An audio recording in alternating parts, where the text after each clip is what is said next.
BBC gahuza miryango ivugira i Nairobi kuri metero 19 na 31 ku mirongo ya FM mu biyaga binini no kuri internet kuri BBC gahuza akaburungu.com.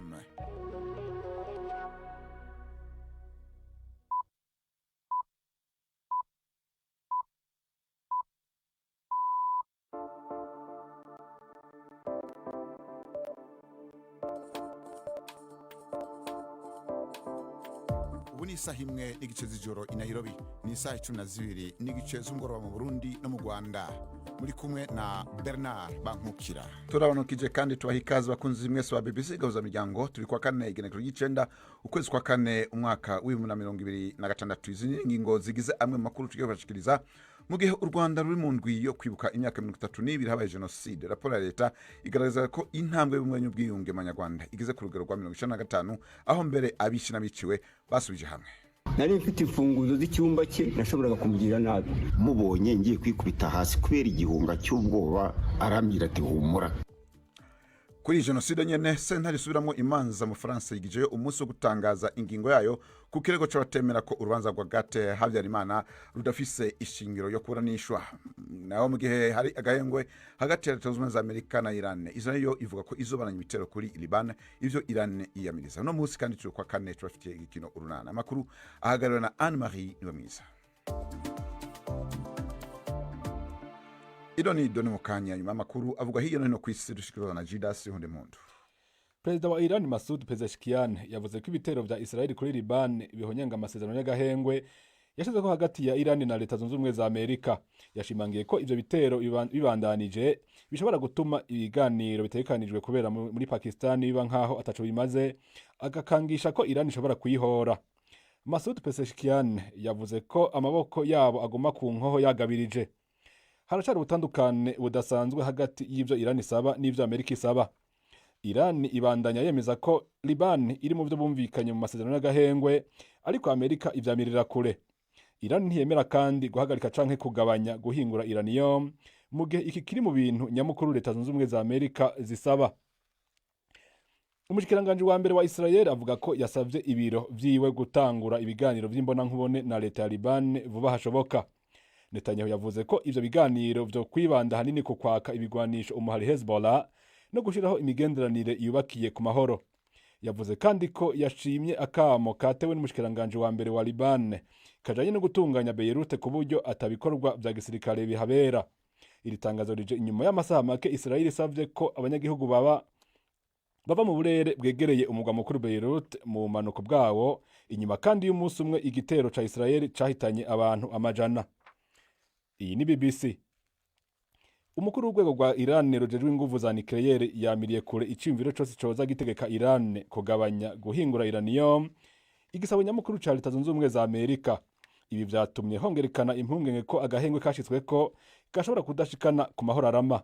Ni inkuru ya Sebastian Asher mwumva mwijwi rya Anne-Marie Niwemwiza.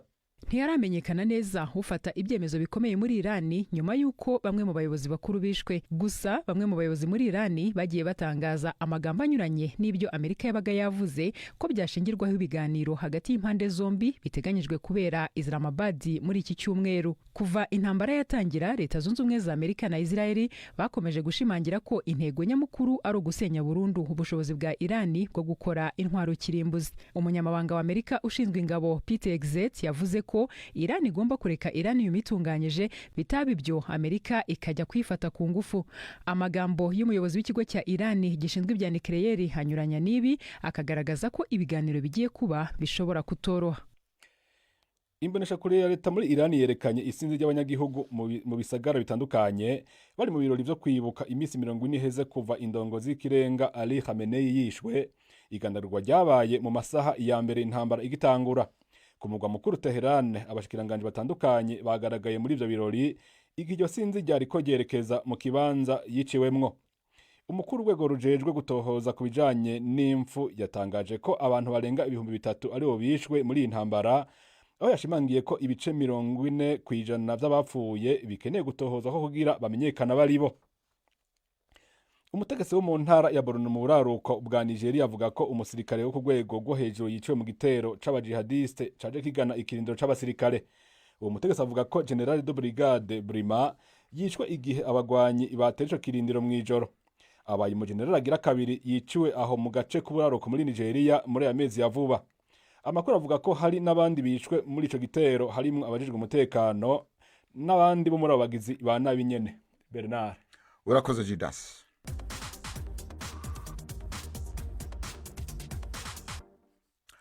Aya makuru n'ubundi tubandanize ku ntambara mu rusuruko rwo hagati, nubwo Iran na Amerika vyumvikanye ku gahengwe ntibihuza kubijanye nuko Liban nayo irimwo muri ako gahengwe. Umushikiranganji wa Israel avuga ko igihugu ciwe kizobandanya kugaba ibitero kuri Iran. Israel ivuga ko Liban itarimwo muri ako gahengwe, mu gihe Iran yo ivuga ko aka gahengwe kerekeye urusuruko rwo hagati bose. Hagati aho intumwa za Iran na Israel zitoza guhurira muri Pakistan mu mpera z'indwi mu biganiro vyo kurangiza intambara. Vyinshi biravugwa kuri iyi ntambara, tubaze Primire Kongenge. Ubu munsi wose muri Libani abatabara vyihutabiriwe bararondeza mu bibomoka vy'amazu yasenyutse, barondera abo bakiri munsi yavyo inyuma y'ibitero vyo mu kirere vya Israeli ejo kuwa gatatu. Uyu munsi mbere leta ya Libani yari yawugize wo kugandarira abantu barenga 200 biciwe muri ivyo bitero, mu gihe abandi barenga 1000 bakomeretse. Umukuru wa Iran avuga yuko ivyo bitero vya Israeli kuri Libani ari kurenga mu buryo bweruye ku masezerano y'agahengwe. Ku rubuga X yanditse yuko bene ivyo bikorwa vyerekana ukubeshwa aho kubahiriza ivyumvikanywe, avuga ko bituma ibiganiro bicika ibitagira ico bivuze. Imbere yaho icegera c'umushikiranganje wa Iran ajejwe imigenderanire Sayed Khatibzadeh yari yavuze yuko ubwo butumwa bwarungikiwe Amerika mu majambo atomoye. Ubwo nibwo butumwa twarungikiye Amerika mu buryo butomoye.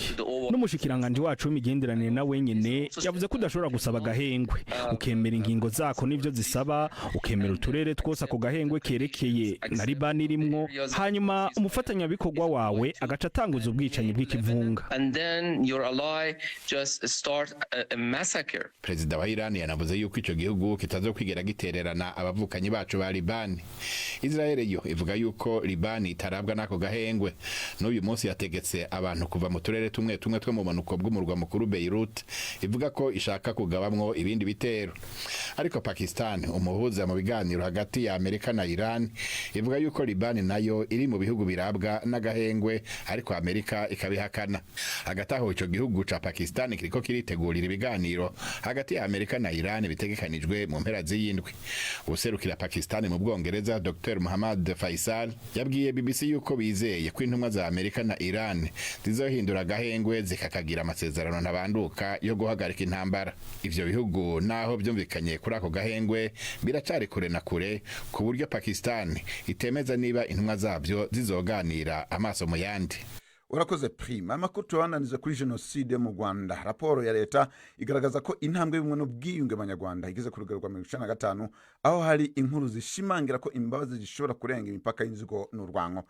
Umunyamakuru wa BBC Yves Bucyana arushikana mu rugo rwa Ngabonziza Steven yahoze ari umucungagereza, akaza kwisanga acunze imfungwa yamiciye umuryango wiwe. Imvura murayibonye se? Mwaramutse neza n'amahoro. Komera ngaho ndamutse niwe mukuru. Mu rugo rwa Ngabonziza Steven arahikaze bamwe mu bo bahuriye mu itsinda ry'ubumwe n'ubwiyunge. Muri bo Ruribikiye Steven wamwiciye umuryango mu gihe cya jenoside yakorewe abatutsi muri 1994. Mu biganiro byabo ntibibabuza kwibuka ibyabaye. Gusaba imbabazi leta y'u Rwanda n'abacitse ku icumu ya jenoside yakorewe abatutsi 94. Ndasaba imbabazi mbikuye ku mutima.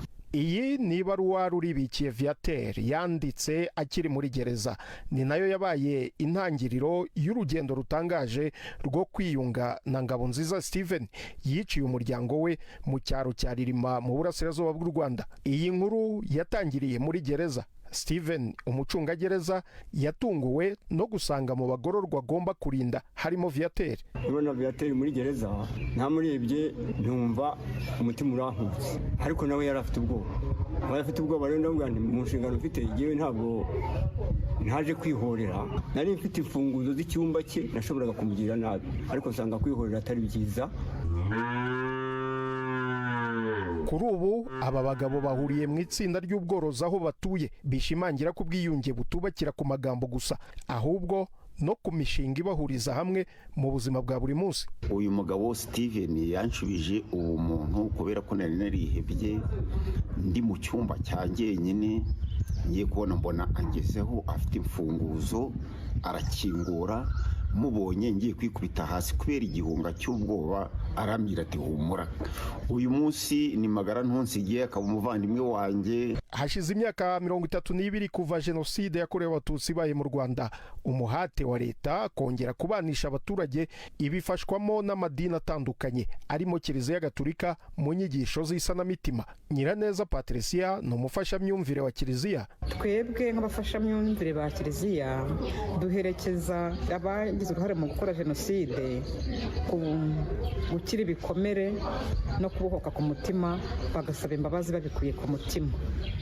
Tukajya n'uruhare mu guherekeza abiciwe kubohoka bakava ku kiguri cy'inzigo, bagatanga imbabazi zivuye ku mutima nta gahato kabayeho.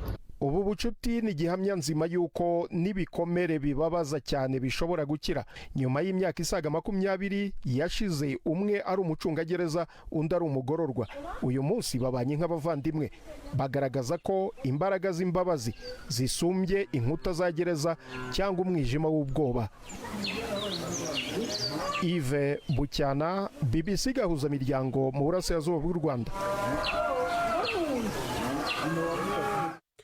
Urakoze Yves Bucyana. Tukiri kuri jenoside nyene, sentare mu Faransa yigeje umwanzuro wayo ku kirego gisaba gukurikirana muri sentare Agatha Habyarimana yari umutamukanyi wa Juvenal Habyarimana wahoze ari umukuru w'igihugu cy'u Rwanda kugira ngo akirwe urubanza ku byaha bya jenoside. Ni mu gihe haheze imyaka n'iyindi kibazo cyo kurengutsa canke kutarengutsa uno mupfakazi carabaye ngorabahizi.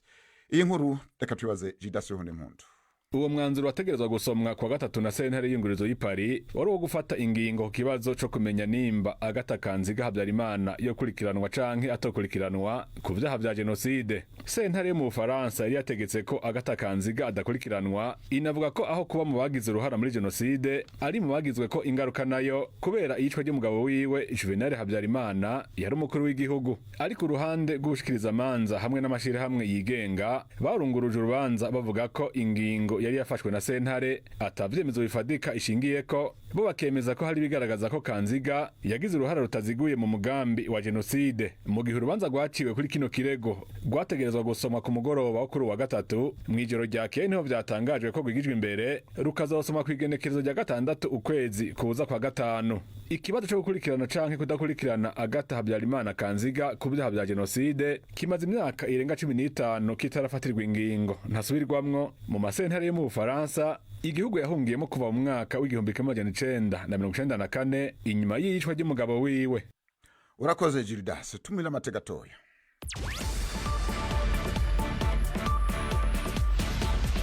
BBC Gahuza Miryango yabateguriye uburyo bwo gupakura ibiganiro byayo mukabibika muri telefone ngendanwa zanyu no kuri computer, mukaza kuvyumviriza igihe cyose mubishakiye. Ibiganiro bya BBC Gahuza Miryango mukunda nk'amakuru, imvo n'imvano, urunana, ikiganiro cy'abagore cyangwa bazamuganga, ubu biraboneka kuri podcast. Ja ku rubuga rwa BBC Gahuza Miryango ariko bbcgahuza.com urondera hari podcast. Amakuru yose y'uburyo podcast ikora n'ukuntu wayishyira muri telefone yawe byose urabisangayo. Pakurura ikiganiro ukunda canke amakuru wumvize uko ushaka aho uri hose, ntusubire gucikwa na kimwe. Teramana n'ibiganiro bya BBC Gahuza Miryango kuri podcast.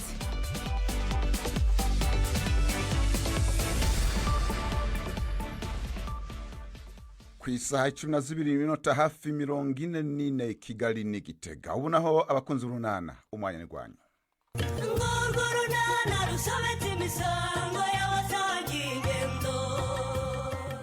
Reye mu ngama cyo kwigarurira Chris hagati aho rangwa ida mu maganya n'urunana. Mukecuru ugira amatsiko koko. Wasa ntegire nyirabazu. Ndagira cyane naho ubundi se Imana yibutse umuja wayo ingirira neza pe. Ubigiye kumpa kandi kuzukuru. He baba we. Komeza ubu rwose umugore wa Karemerera atwite. Urumva rero ko ari amashimwe gusa. Sinshobora gusiba misa. Isibye naba ndi nyamwanga iyo byavuye. ariko mayi ubwo ntiwumva abandi babyeyi. ariko yo rangwe da nuko ari wowe ubundi ntiryakansohotse mu kanwa rwose. umukazana wanjye ntashaka ko hari umuntu umenya ko atwite. biracyari ibanga ry'umuryango rwose, ariko nyine wowe uri inshuti yanjye cyane, ntacyo naguhisha. turi inshuti kuva kera kuko Nyirabazo, niyo mpamvu nanjye nta kintu njya nguhisha pe. mu isi nyine niko bigenda, bamwe baba barira abandi bishimye. niyo hari amarira se kandi. Nyirabazo, ndakumva rangwe. ntubona ko wazanywe imbere y'Imana no kuyishima? ndakumva. ubu njyewe nazanywe n'agahinda n'umubabaro, nkeneye kubibwira ibimbabaje ngo intabare pe. baba we, ni ukuri nako si agahinda, ni umujinya nararanye kubera uriya mukobwa wanjye ngo ni Nyesi. Nyesi tuzi se? Nyesi umukobwa wanjye Nyirabazo. Nyesi se yakoze iki ko nzi ko ari umukobwa wiyubaha nawe akakubaha rangwe? nibyo koko umwana wanjye aranyubaha kuko ibyamubayeho byamusigiye isomo, ariko muri iyi minsi arandakaza cyane pe. hatese nyine mbese ubonye ngo asubirane n'iriya ngegera ngo nituturere yatubabaje kuriya ubwo yasubikaga ubukwe twariteguye tugategura byose Nyabazo, ku munota wa nyuma akaba ntacyo nabona mvuga. ndabyibuka rangwe dawe ukuntu mwamutegereje abakwe mugaheba koko. ibaze nawe koko umuntu waguye mu gutyo gutinyuka ukongera gushodekana nawe. nkibona ibimenyetso umukobwa naramubajije, ariko kigaragara ntiyanyumvise pe, ntabwo yanyumvise Nyabazo. ibyo ko ndumva bikomeye rangwe. niba umukobwa atakumvira ko bishoboka ko agikunze uriya musore, urabikemura ute mwana wa mama koko?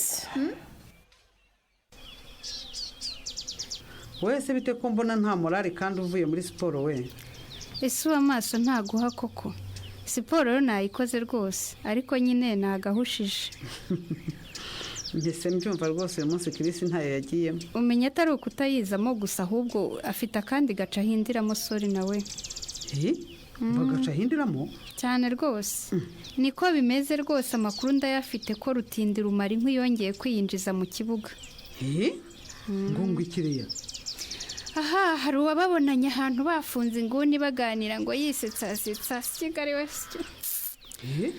umva mba numva ntanashaka no kubitekerezaho rwose, kuko naraye mpamagaye Kirisi ntiyananyitaba. uziko nanjye numva ndakaye, ariko umuntu bamutsinda igitego cya mbere bakamutsinda icya kabiri ntabone ko yatsinzwe kuko akigarura mu kibuga.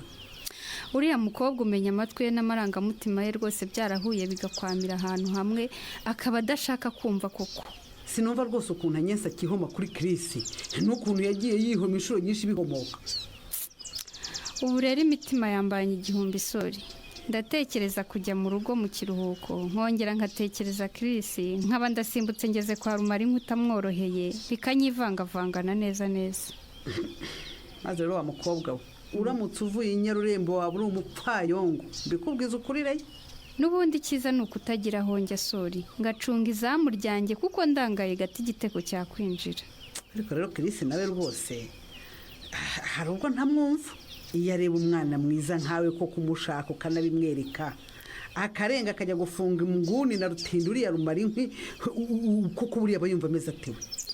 ntawamenya iby'abantu sori, ariko ndaje mu kubaka ubu mwanya we wose ubu wanjye, maze nzaroraho rumara inkwi yongera kumenera. sibyo se mba nkubwira wa mukobwa we rwose, ntumusore mufate wese umwikubira umuzingatire. urumva igihe cyose atari mu kazi mube muri kumwe, isegonda ku isegonda, idakika ku idakika. nkakubwira ujye uwuhahame, nibiba ngombwa ndetse unaharare. najya kubona nkabona urahingutse uratashye, buri bujya he koko? ariko buriya ugira ngo hari uko mba ntagize wa mubyeyi we. uyu munsi kutakoze Nadine? yewe nakoze nuko usanze yose abayabunza mu ndobo bayaranguye bushobo. utiki? bayajyanye. ugiye kuba rwiyemezamirimo neza gukora amandazi neza. usigaye ufite abantu bayarangura rero? ndabafite nka 3 bayatwara ku magare. umaze kutumenyereza nabi rero. umuntu wari yirindaze rwose ry'ahangaha kuriya bya bidofu byahariye rwose mu gasantere wapi ntabwo yabishobora. wahora n'iki ko iyo atabe cya kintazi nabyo ngo ndemeza ubu babusanze n'ayandi nayahishije. Ariko disi ntugatuke umwana ngo ni iki. Oya busho nukuri kw'Imana nta mutuka serious arigo mwitazera ubu simba navuye kuzana amavuta ngateka andi mandazi. Ariko n'umwana nyine gusa umwana aramutuka ngo ubu rwose igipundo kirahangaha nanjye nabuze ubusiga mushiki usinzira aho ngaho mu nzu. Nuko nyine nabwo nanjye ndagoshishe. Kandi ubu ngubu mu kanya aranyeranyera ze kugabuza yiriwe anyoganyoga aho ngaho hose. Ntakugura seka iki busho. Yibwo icyo gihe karukibutse ndeka busho ndeka nukuri. Kaze neza mboga zizanye ndeme. Karame. Banguka hano mwana banguka hano. Uvuye he wantuza? Nyamuneka Nadine nyamuneka reka umwana rwose. Murekure rwose murekure. Mbabarira mama yiwe mbabari. Nkubara iki wa kigorgiwe gitinyuka kikazerera kizi ko mba nyikeneye ngo kimfashe imirimo na mushiki wacyo. Nkubara iki munako. Nyamuneka sigaho rwose Nadine. Oya ndeka busho. Sigaho tunyira gukubita umwana. Uyu mwana ndera umujinya. Oya. We mukubita uranamutuka ibitutse rwose nk'ibyo ngibyo. Uyu mwana urabona ari ikigori. Ariko busho nawe ujye kwigira nk'inshuti z'umuryango. Ubusura mbuza guhana umwana wanjye kubera iki? Ahubwo ni muri numwe muri zo nyamukoregaho rwose Nadine. Oya. Kuko rwose ukunguku nongo hotera umwana. Nese mureke komeza yirwa yiruka. Icyambere ndemezo yagombye kuba yiga ntiyagiyeyo. Icya kabiri niba akosheje wari kwikumukosora ubikoresheje ubugwaneza nta kurura amatwi no kugira yego ye mubwire ngo wakoze. Ibihano bibaza umubiri rwose ntabwo ari byiza Nadine. Bituma ahubwo umwana hamuka ugasanga ntabwo ari kwikosora yakubona buri gihe akamera nk'igikange. Umva ndeme niwumve bushobora kuvugira ngo wibwire ko nge nawe byarangiye ntago twakiranutse sinshaka kuwigira nka cyaso kiri hari kitagira icyo kitumariye urimo urabyumva. Ayiwe ariko Nadine urumva amagambo nk'aya ngo ubwira umwana koko uko se uramucyurira ibyase hari uruhara bifitemo. Nese ndabeshya. Hari uruhara bifitemo se. Kuje wenyine se kandi noneho wa muhungu ararari wawe nyogoko. Kugira ngo se mvuye mu rugo nore. Ndakira mwana we.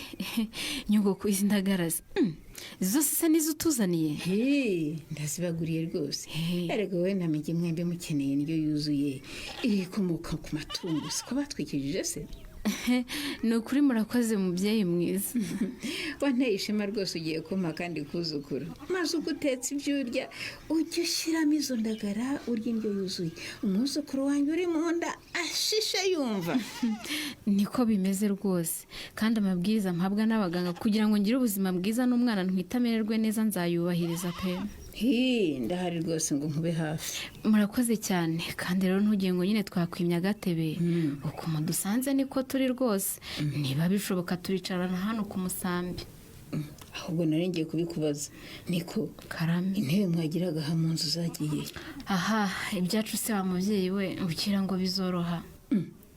Yarazibibye se. Ntabazibye da nanjye nageze aha ngaha nkubitana na Patrick apakiye ibyacu byose ngo nyine ngo umugabo wanjye muri mideni. Yapakiye ibyanyu byose ni iki kindi yatwaye? Izo ntebe yazitwaye matora twararagaho.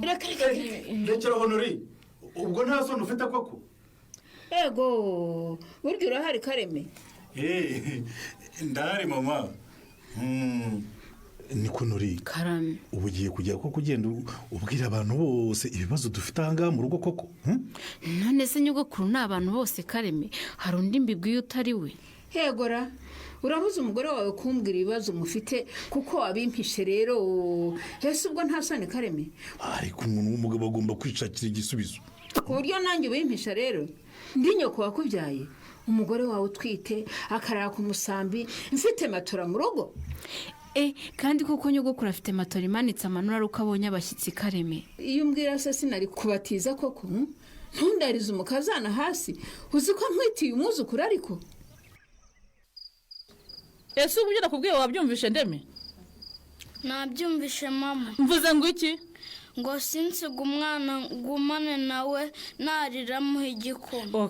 Ugisuke ugihoze neza ntumere umwana igikoma gishyushye kandi urumva? Yego. Ndemeze wamenye tongera kuzerera kuko nibibeshye ukagira aho unjyanira umwana ndaza tube babiri.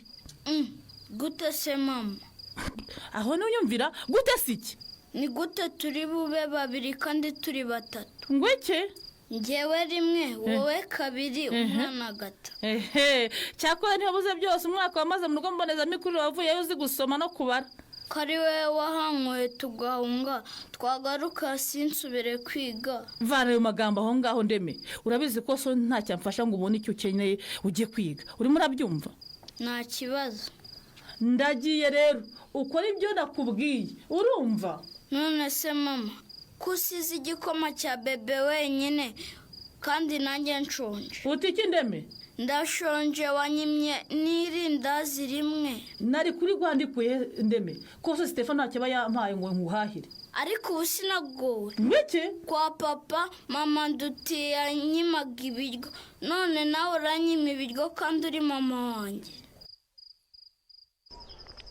uburyo urahari reya mbonye itara ryaka ndabibona rwose ko hari kandi numvaga bagiye kumureba da ndi hano rero ariko rero nyamara nawe rwose uri umupfayongo reya ni gute ugorobereza ahangaha ukareka imbeba zikakwiba urumva kandi ufite rwagakoco sinsobanukiwe neza sori unyumvire imbeba mvuga ni rumarinka rwagakoco mvuga nayo ni umwanya wawe ntumva nk'ubu ngubu koko uri mu biruhuko wari ukwiye kubyuka kare nk'uko ubyuka n'ubundi ugiye ku kazi mbere y'uko kirisi ajya mu kazi ukaba uhateye amatako ibyo se bigahurira he n'imbeba na rwagakoco unyumvire ariko munyumvire nese urumva nyine uramutse uhageze kare agihari yagusigiwe nk'umuntu nyine uri bumufashe kwita ku rugo rwe wumva ukamutekera ku manywa yaza kurya agasanga ibiryo yewe ndetse atanabona umwanya ukabimushyira ku kazi mukaza gutahana nimugoroba urumva ko rumara inkwi yamenera hehe ubikoze utyo